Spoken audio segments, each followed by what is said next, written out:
বিষয়ে কি বলবেন? এটা তো জঘন্য ব্যাপার। এটা আমাদের দেশের লজ্জা, জাতির লজ্জা। একটা অমর্ত্য সেনের মতো মানুষ, নোবেল জয়ী, যিনি অর্থনীতিকে বলবো। আমার নিজের এসআইআর এর নোটিশ এসছে, আমার নিজের। আরে নির্বোধ কুমার, আমরা ভোট দিয়েছি 2002 সালে, আমার বাপ দিয়েছে, আমার মা দিয়েছে, আমি দিয়েছি, আমাদের নাম 2002। তার কারণ এতদিন পর্যন্ত পশ্চিমবঙ্গে সেরকম সমস্যা কিছু ছিল না, কিন্তু এই লজিক্যালি ডিসক্রিপেন্সি দিয়ে করতে হবে, না হলে সারা পশ্চিমবঙ্গ জুড়ে যে সিচুয়েশন তৈরি হবে। মানুষ হিসাবে এগিয়ে আসুন, হিন্দু মুসলিম করবেন না, আর বিভাজন করার সময় না। এসআইআর এর মাধ্যমে সাধারণ মানুষের একের পর যে হয়রানি দিচ্ছে, এ বিষয়ে কি বলবেন? প্রথমেই আমি বলবো, এটা যে কোনো মূল্যে যে কোনোভাবে চক্রান্ত করছে যাতে ডি ভোটার করা যায়। মেন উদ্দেশ্য যাতে ডাউটফুল ভোটার করা যায়।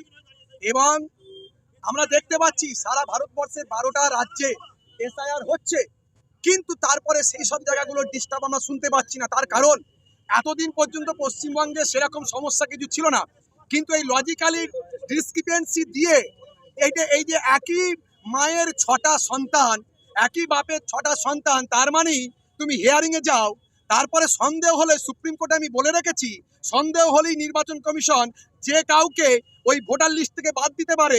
তার মানে আলটিমেটলি ঘুরিয়ে ষড়যন্ত্র করে ডি ভোটার বানানো, ডাউটফুল ভোটার বানানোর চক্রান্ত করছে, যেটা অন্য কোনো রাজ্যে সেরকম ভাবে শুনতে পাচ্ছি না, সেটা পশ্চিমবঙ্গে হচ্ছে। তার কারণ কি? তার কারণ কিন্তু যদি দেখেন অনেক গভীরে, সেই বিষয়ে আমি কথা বলতে চাই না। আমরা এর তীব্র প্রতিবাদ করি। নির্বাচন কমিশনকে এই ষড়যন্ত্র বন্ধ করতে হবে। আমরা এসআইআর এর পক্ষে, এসআইআর এর বিপক্ষে নয়।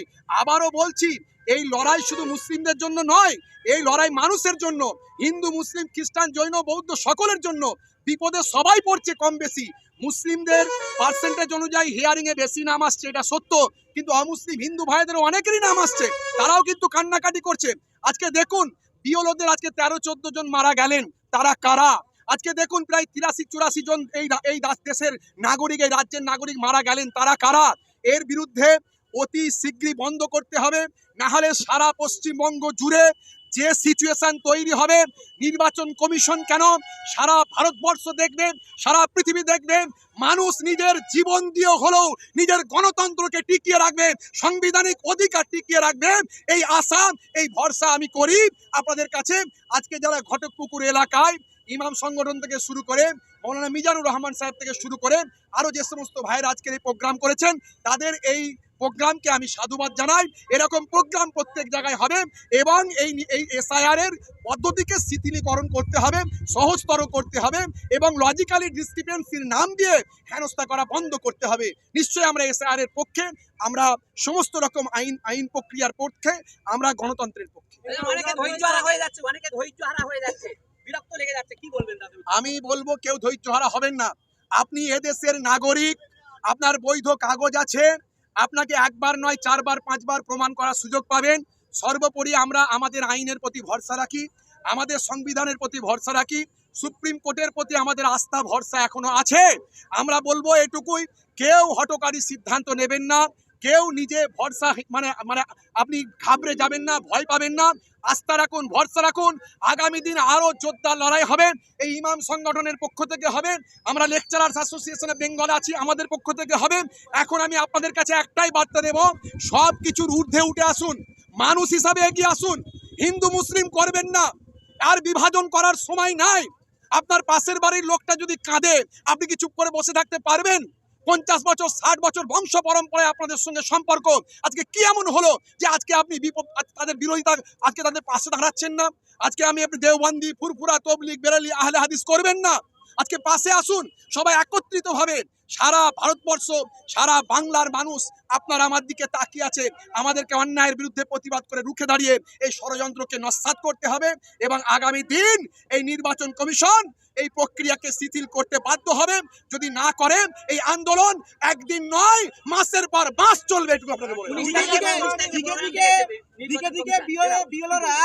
ডেপুটেশন দিচ্ছে, তাদের উদ্দেশ্য, তাদের বক্তব্য হচ্ছে আমাদের কোনো নির্বাচন কমিশনের পক্ষ থেকে কোনো হাত কপি দিচ্ছে না। এ বিষয়ে কি বলবেন? বিএলওদের ফর শো একটা দেখানোর করে কাজ করে রেখেছে। বিএলওরা বলছে আমরা সমস্যার সমাধান করে দিচ্ছি, আমরা বলছি যে কোনো সমস্যা নাই, তারপরে ওপর থেকে আবার বলছে না সমস্যা আছে। তাহলে বিএলওরা বলছে আমাদের রাখার কি দরকার আছে, আপনারাই কাজ করুন। বিএলওদেরকে এখানে ইনসাল্ট করা হচ্ছে, অপমান করা হচ্ছে, বিএলওদেরকে অবজ্ঞা করা হচ্ছে। এই বিএলওরা তাদের এত কাজের প্রেসার দেওয়া হচ্ছে, তারা প্রেসার নিতে পারছে না, একই কাজ 10 বার করে করতে হচ্ছে। যখন তখন তাদের উপর অর্ডার জারি হচ্ছে। বিএলওরা যে তারা করছেন, যারা আপনারা বলছেন যে আমরা ক্ষমতা নিতে চাইছি না, যারা আপনার নিজেকে স্যালেন্ডার করে দিচ্ছেন, আমার মনে হয় বিএলওরা জনগণের পাশে আছেন। বিএলওদের সঙ্গে আপনারা সহযোগিতা করবেন, বিএলওদের সঙ্গে কেউ খারাপ আচরণ করবেন না। বিএলওরা আমাদের সঙ্গে থাকুন, বিএলওরা জনগণের সঙ্গে থাকুন, এটুকু আমি আবেদন করব। নির্বাচন কমিশন ঘেরাও আছে, কি বলবেন? একদম সকলকে বলবো, এখন যে যেভাবে মানুষের পাশে দাঁড়ায়, যে যেভাবে মানুষের জন্য কাজ করে, যে এই অপচিন্তা ভাবনার বিরুদ্ধে রুখে দাঁড়াচ্ছে, যারা এই যে মানুষের ক্ষতি করছে, যারা তাদের বিরুদ্ধে রুখে দাঁড়াচ্ছে, তাদের পাশে আমাদের সাথে আজকে অমর্ত্য সেন থেকে শুরু করে 102 বছর বয়স পর্যন্ত সকলকে এসআইআর এর শুনানির নোটিশ দিচ্ছে, এই বিষয়ে কি বলবেন? এটা তো জঘন্য ব্যাপার, এটা আমাদের দেশের লজ্জা, জাতির লজ্জা। একটা অমর্ত্য সেনের মতো মানুষ, নোবেল জয়ী, যিনি অর্থনীতিকে আমাদের দেশে ডেভেলপমেন্ট করেছে, তাদের মতো মানুষ, আর তাদের কথা কি বলবো। আমার নিজের এসআইআর এর নোটিশ এসছে, আমার নিজের এসেছে এসআইআর এর নোটিশ। আমার মনে হয় 25 তারিখে হিয়ারিং আছে।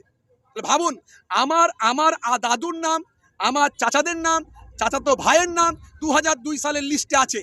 আর এই নির্বোধ কুমার, আমরা ভোট দিয়েছি 2002 সালে, আমার বাপ দিয়েছে, আমার মা দিয়েছে, আমি দিয়েছি, আমাদের নাম 2002 সালে নাই। এরকম প্রচুর মানুষের অসুবিধার সৃষ্টি করেছে, এর বিরুদ্ধে আমরা গর্জে উঠব। আমাদের রক্ত ঘাম পানি শরীরে থাকা অবস্থায় আমরা আমাদের নাগরিকত্বকে রক্ষা করার জন্য প্রয়োজন হলে নিজেদের জীবন পর্যন্ত উৎসর্গ করতে রাজি আছি। হুজুর, এটা কি গভীর কনস্পিরেসি? কারণ হচ্ছে শুভেন্দু অধিকারী এর চক্রান্ত